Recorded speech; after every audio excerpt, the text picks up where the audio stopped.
We're basically going to walk through some data points and some concepts that cover what drives purchases, how customer behavior is evolving. If your business is not on the map, how do we put it there?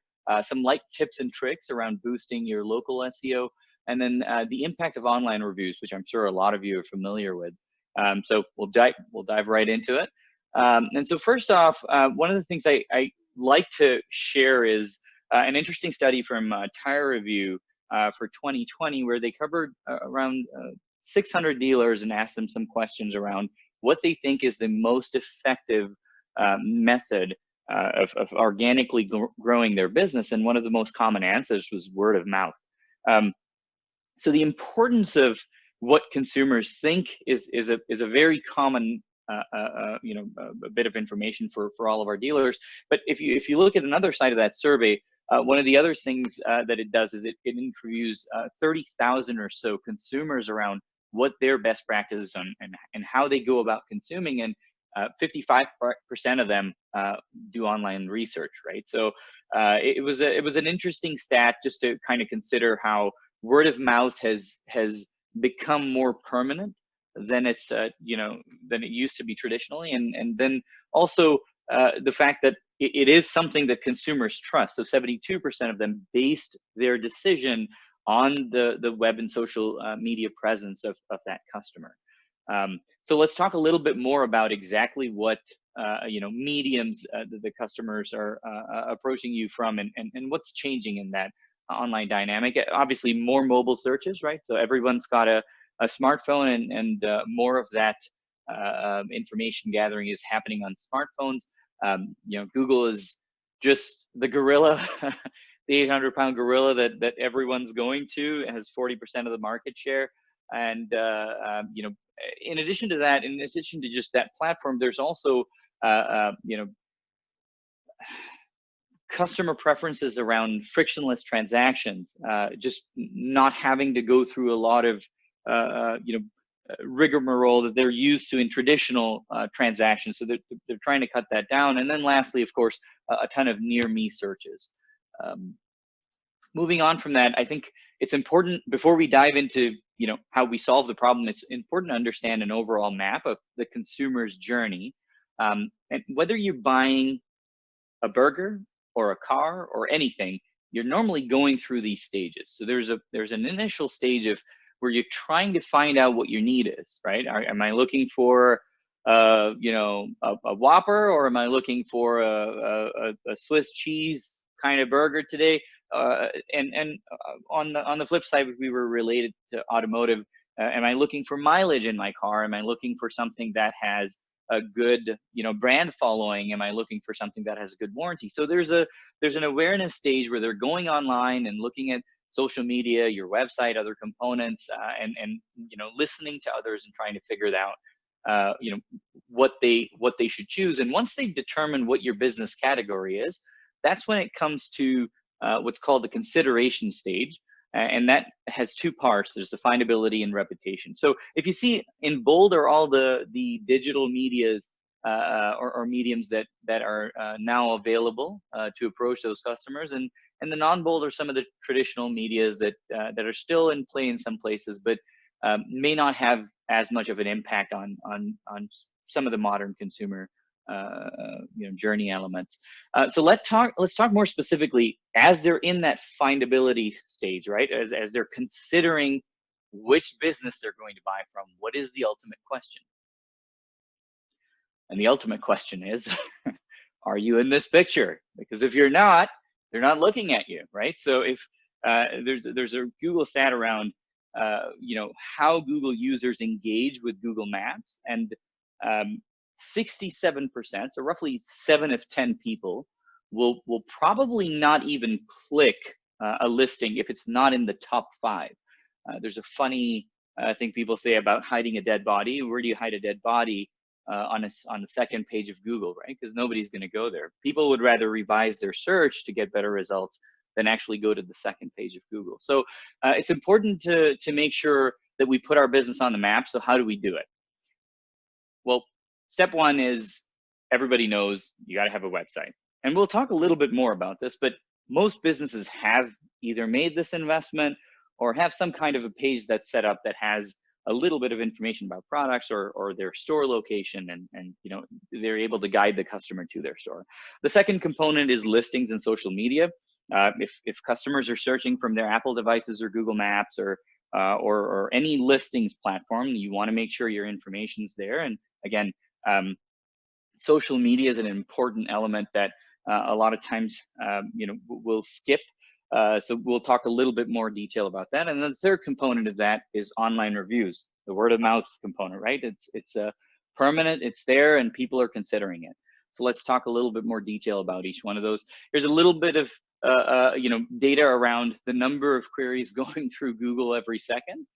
So we'll discuss this more when it comes to the conversion point to really give you an understanding of what the potential benefit is that's sitting out there. But primarily what we're trying to show people is that there is a lot of traffic. You know, whether you're visible to that traffic or not is an important thing to consider. We move on forward. This is that stat about the 67%. Sorry, I covered the slide before I even got to it. We can move on. So are you there when your customers need you most? Let's look at that more specifically. So what can you do to get on the map, right? The first and most important thing is make sure you claim your Google My Business account. Because if you haven't claimed it and or it has incorrect information, incorrect hours, that's hurting you, and that's driving traffic away from you, and it's fairly easy to capture that traffic. All right, so the next thing is you want to make sure that you get some of that information, but have it consistent across the board, because that also helps your local SEO score. So if anybody doesn't know the difference between local and web SEO, if you go to Google and search for tire shop near me or auto shop near me, what you'll notice is that there's a Google Maps, what's called a snack pack, about 3 or 4 locations with a little map that pop up first, and then there's websites underneath it. The snack pack is essentially determining your ranking based on your local SEO, and then the website ranking is based on your web SEO. So this is an effort to help improve your local SEO. And this definitely has a big impact. What are some other things you can do? Optimize your listings, add photos. People like things that they can visualize, and pictures give them a more familiar feel to you know, your business than just some buttons and some information. Do not use stock photos. I know it's tempting. Try to take photos from within your business that are relevant to your business and use those. Stock photos don't generate, they might create a good visual, but they don't necessarily give you a great SEO score. Social media, probably one of the biggest areas of opportunity for a lot of businesses, because if you think about it, it's a very significant component of outbound marketing. If we were to think of email marketing from back in time and how you know, it used to try and grab attention from people, which is its purpose, it's becoming less and less effective with open rates dropping and things like that. So social media is a nice alternative to consider, a platform where people are willingly giving away their attention, and you can, you know, with good content, you can hopefully come into their feed and create some brand awareness or whatever your marketing objective is that you're trying to do. So definitely make sure you have presence on as much social media as you can, and you can leverage a lot of your existing marketing collateral to try and get out on social media. And we can move on to the next slide. As a bit of an overview of what determines local SEO for your Google ranking, at least. And a lot of it is to do with, 1/4 of it is to do with your Google My Business signals, whether you have proximity to the search, you have the right category, or whether the keywords for your business are there, and a few other bits of information that are in your Google My Business profile. But there's 2 other ones that we like to consider. Link signals, which are really the strength of your website and how popular you are, how well mentioned you are on other websites and things like that. And then review signals, which is probably a really important one. And most people mistake reviews for just number of reviews. It actually goes beyond that. because there are details within reviews. Are you responding to those reviews? Are you actually engaging with those customers? Because remember, for Google, part of it is getting people to use those apps more, and people love when someone responds to them, and they normally will go read through that, and that engagement is something that Google gives you brownie points for. So anyway, we'll go on to the next slide. How to get 100 reviews. Really, really fast and easy. Most point of sale solutions, at least all of ASA's point of sale solutions, have texting capabilities that are linked to transactions. So at the end of your transaction, you're able to send a thank you message or a text message to your customer, as long as you're collecting your cell phone.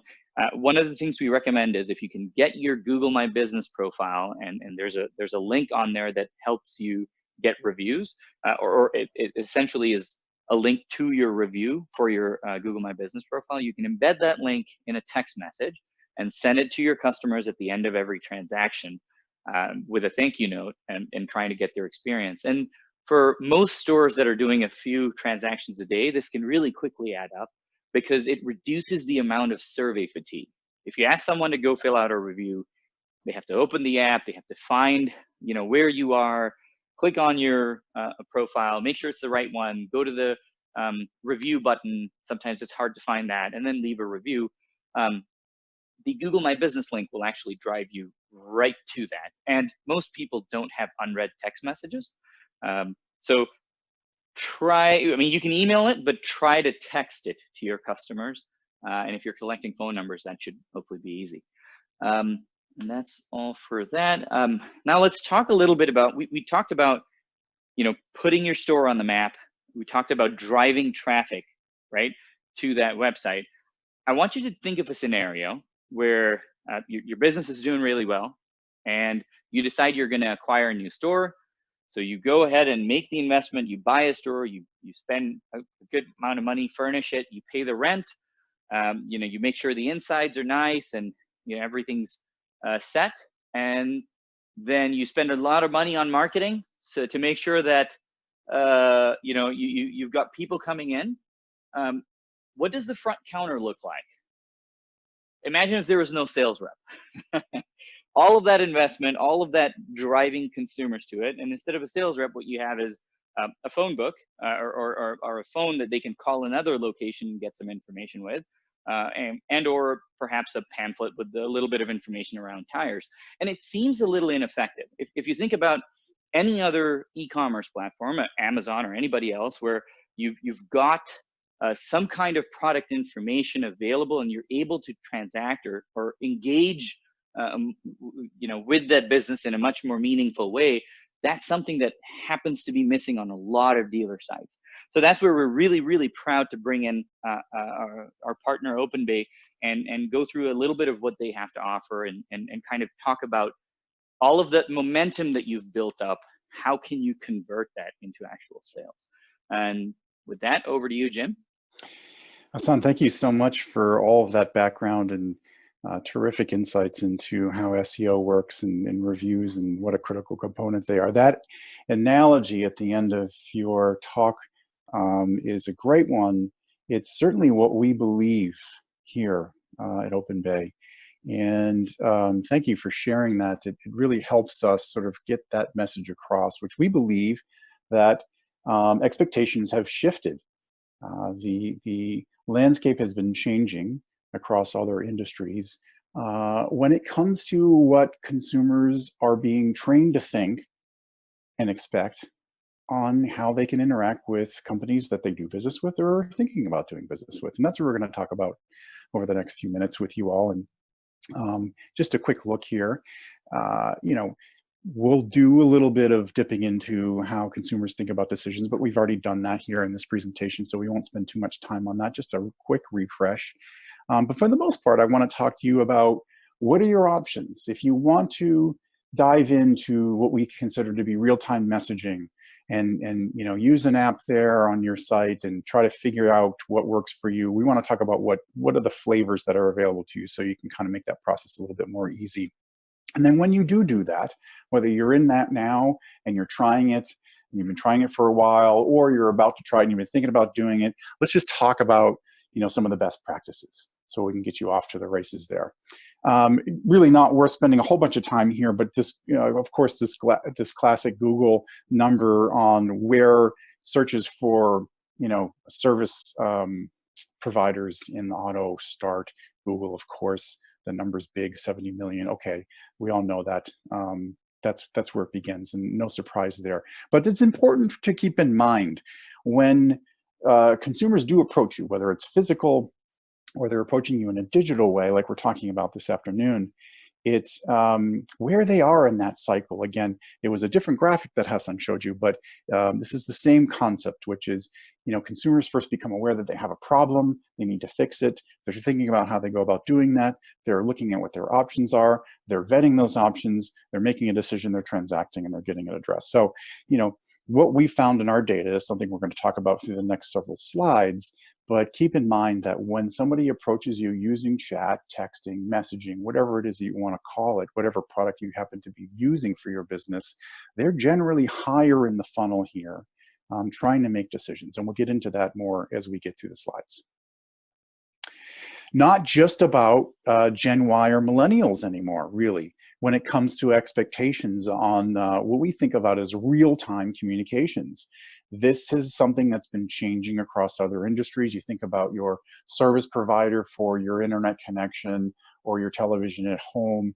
You think about perhaps your wireless provider, healthcare. This is happening across the board on many industries. Your credit card company, perhaps your bank. There are options there, and consumers have come to expect them across generations. This is not just about younger consumers anymore, as you can see in these numbers. And this is a terrific look at what expectations are like across. And I believe this is a Salesforce study from very recently in terms of what expectations are in terms of companies and their ability to respond in real time. Right there you have it. The two largest generations in the car vehicle owning group, millennials and boomers, expecting you to be available in real time. Okay, so if you're already, again, in the game and you've got a messaging app, you're using it now, or you're thinking about it, let's just talk about what that looks like, what the landscape of options looks like, maybe how to think about choosing. There are a lot of buzzwords that get tossed around, and you can ignore those, because really what you're looking for is some kind of an app that helps you has some kind of live component to it, because your highly trained service writer team has an opportunity to make more sales and make more customers and happy customers with this new sort of channel. And there needs to be a live chat component. So if you decide to go with something that has a bot or artificial intelligence like what we've built, that is fine, but there should be a live component to that too. Humans are never going to be completely out of that picture for reasons we'll talk about in a few moments. And of course, because that's true, you need a way to be tapped on the shoulder to be alerted as a human that you need to be involved in a conversation. So having effective notifications as part of whatever package that you choose is essential. How are you going to be notified? Is there a mobile app that will notify you? Are there desktop notifications that will pop up right in front of you, no matter where you are in your browser or in a virtual desktop or in some application that your service writing team is using every day? You just need to be handling those efficiently, and that's something to consider. And of course, mobile. Mobile, it represents 2/3 almost of web traffic now for all of us across different industries, and you need to make sure that whatever app you're using is friendly on the mobile side for consumers. So what flavors do you consider? What flavors are out there? Well, if you think about this set of boxes here you see on your screen, from left to right, we're moving from lower sophistication to higher sophistication. So let's look at texting really quickly, because that's sort of the bare bones, but still effective way to have real-time communications with folks who are trying to make a decision. In this case, you're going to be using something that's one-to-one. You're going to take the consumer, once the conversation starts, off the website, off of your website, and into an environment that they're very familiar with because they use texting. I think the percentage of penetration on texting in the US is like 98% or something very, very high. They'll be in a familiar environment. So that's great, but it is human-powered, and it only happens during business hours, or if somebody's willing to use it outside of business hours, then great, but it's still human-powered. Online chat, which is a similar technology and cousin to texting, will keep the consumer your prospective customer on your site, but still is human powered. And so you'll need to consider that. There generally aren't too many self-serve options. It's generally filling out forms and asking questions that can be answered in real time by a human being. But again, coverages is sort of one of those things that you have to consider. If you're going to go with online chat that doesn't have a bot component to it, just make sure that you have the staff who can provide bandwidth to be able to handle it. Bots are where we start to get into AI, and your average bots are basically like greeters. They will greet your visitors if your visitors decide to engage with them, and they will try to direct them to a place where the consumer can get one step or one click closer to what they're looking for. Maybe that's sending them to a page on your website, perhaps it's sending them to a little menu inside the chat experience itself, but generally speaking, down the line in that user experience for your consumer, there is a human involved. And then the last category here is really one where we take a lot of pride in at OpenBay, where we feel like as though we have created it.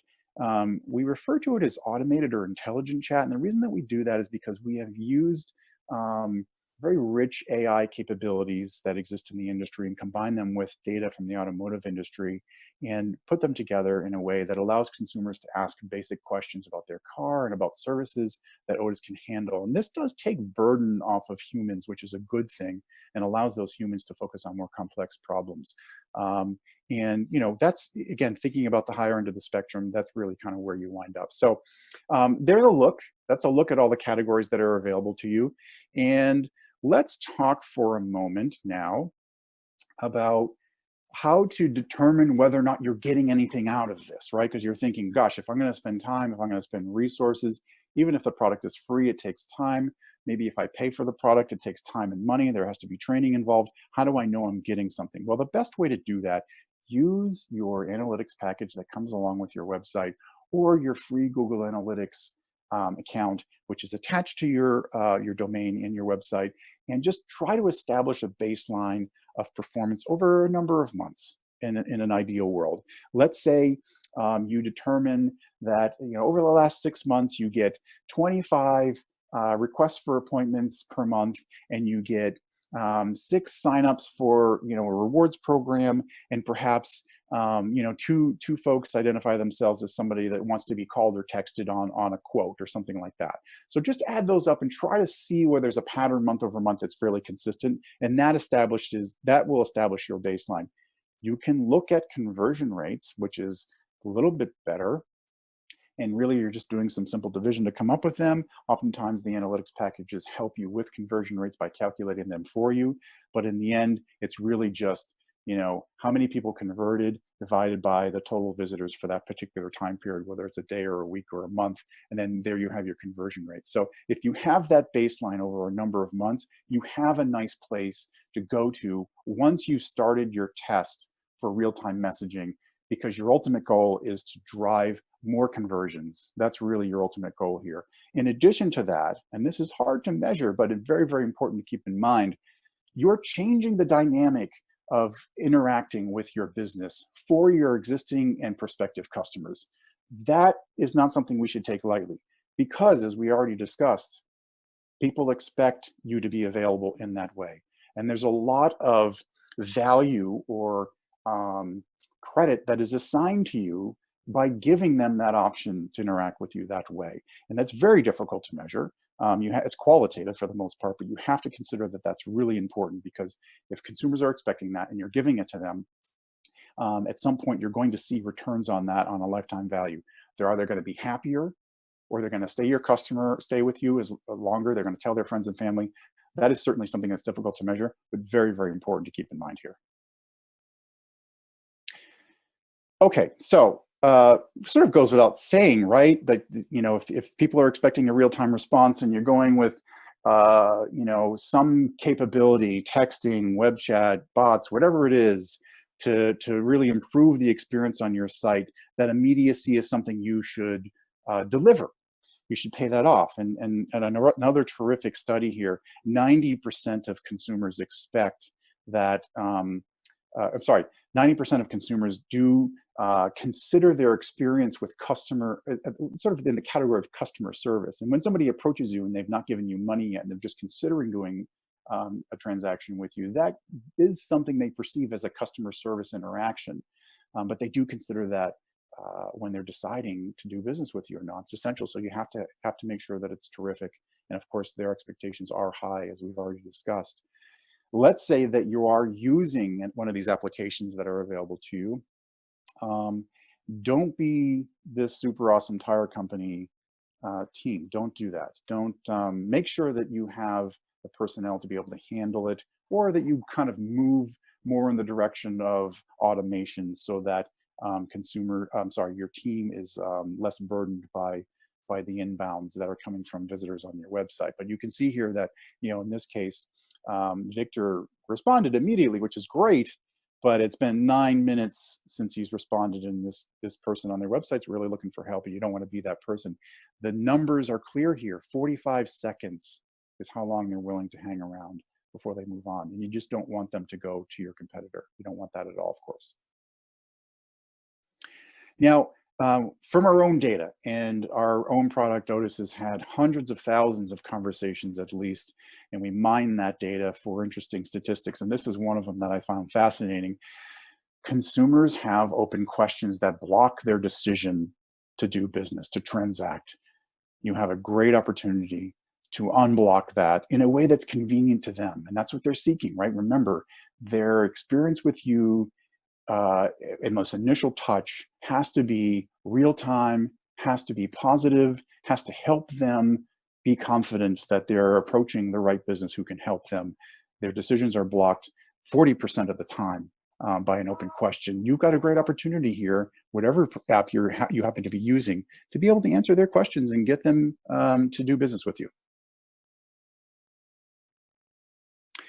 This conversation, I love it. It's we use our own products at OpenBay in a real live market environment. And I personally get involved at least one day per week where I'm having direct conversations with consumers on behalf of our businesses, just because I want to stay close to what we've built and how it's working and where it needs help. And I also want to be very close to what our customers are doing and saying and thinking and needing. And this is in no way an exaggeration. We get conversations like this happening all the time. I had one just myself on Friday of last week, very similar, where they've had other experiences with your peers, and sometimes that doesn't go well. We all know that happens. And they just want to know when they initially approach you, what I found in my personal experience over the last several years of doing this, they're looking for somebody to tell them things that help them think that they can be trusted. They are looking to trust you. They want to be told that you are a provider that can give them what it is they need, and you're not going to waste their time. They've had bad experiences before. They don't want to have another one. And they're using this channel to try to figure out initially whether or not you are somebody worthwhile transacting with.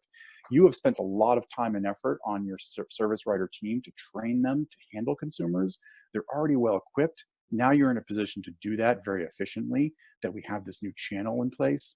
And what you're going to encounter, of course, is upon initial touch, you're going to see a lot of this type of transacting, which is like, hey, can you help me? I've had some bad experiences. Tell me that you're good. So keep it in mind, it's not about technical expertise at first. It's really about kind of getting them to inch a little bit closer to you, because think about it. What they're doing is they're using a channel, texting, web chat, whatever it is, that's very low commit and very easy for them to use. They're not getting in their car, driving 9 miles, taking 25 minutes or an hour out of their day to walk in and see you, or sitting on the phone and sitting on hold waiting to talk to somebody in a chaotic environment. They're reaching out to you in a way that's easy for them, and they want to be told things that make them feel comfortable. So use that opportunity to do that. Then you can get them, and they'll be a lifelong customer.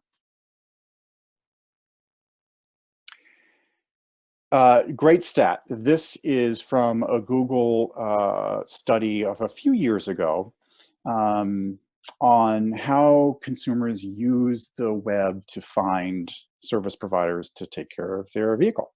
And you can see here that almost half of people in general, this is not Gen Y, just people in general, who are seeking to have services done for them. Do it for me, DIFM, not DIY. So nearly half of them research. And again, the context of this number was, hey, of course, you know, most people who are doing DIY repairs, they're not professionals, they're doing research.